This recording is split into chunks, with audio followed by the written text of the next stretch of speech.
So I was hunting all over for my cobalt blue, and then I found in my notes that I had something in some stacked paint jars.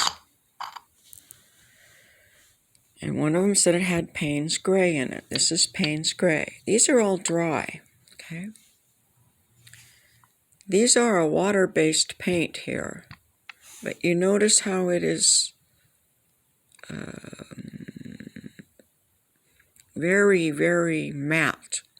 Looks like dirt, which is what paint is. There's not a lot of gum arabic in here. These are gouache paints that have dried in here. And a true gouache, you can just go in with water and, well, let's just do that for fun right now. You can go in with water.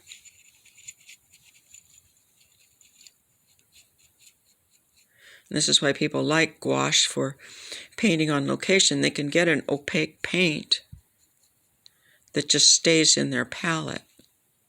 Okay, so technically it's a watercolor. I talked about this before, but it is an opaque watercolor, and that's what makes it different. Why I'm mentioning this now is I have some gouache paints that I'm real happy with that I bought, and it turns out that they're not actually gouache paints, they're acrylic gouache paints. Okay, so if I keep adding distilled water to this, I'm going to get it into a painting consistency. This is not meant to be a transparent watercolor. Okay, now, let's see. What's this little thread here?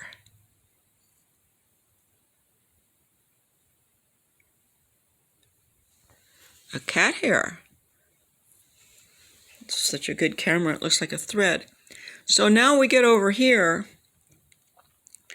and I look at this one, and I go, well, I wonder what that is. That's not a gouache. It's too shiny to be a gouache. This is a watercolor. I wonder which one of my blues it is. Okay, I'm looking all over for my cobalt blue, and I look at this and wonder what it is. But notice how shiny it is. It looks wet. It's not. See? So watercolor, you let dry, and like I showed you on the other, and you stroke on the part that you have up in a higher part of the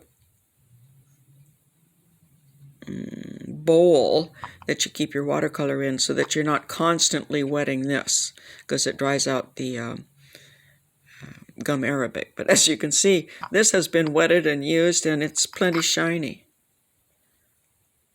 See that? And so I just add water to that, just like these guys over here.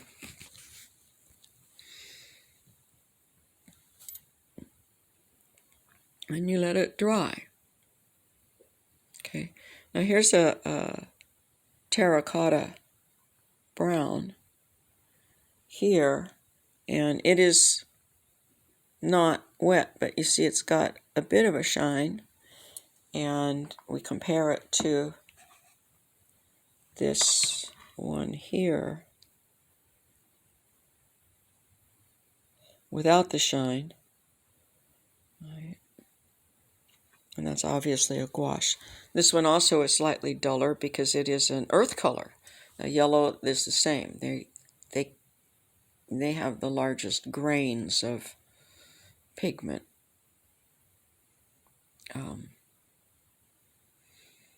When they're ground up too, so they're just more sandy.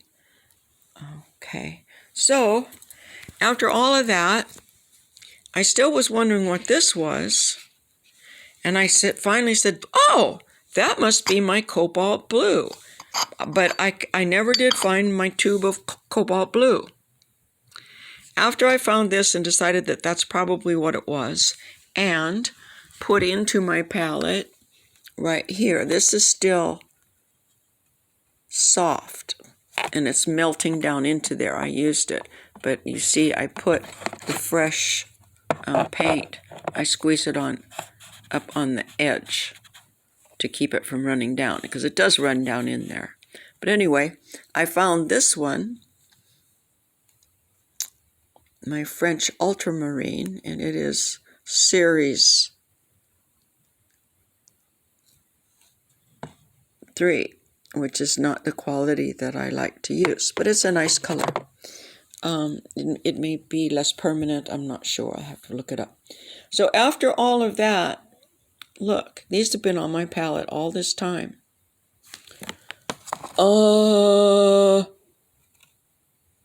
It's my cobalt blue. And that accounts for this. Those were cut off of here and put in to reconstitute. So this is a dried one. Just like the cerulean here that I put down the other day. Whoops.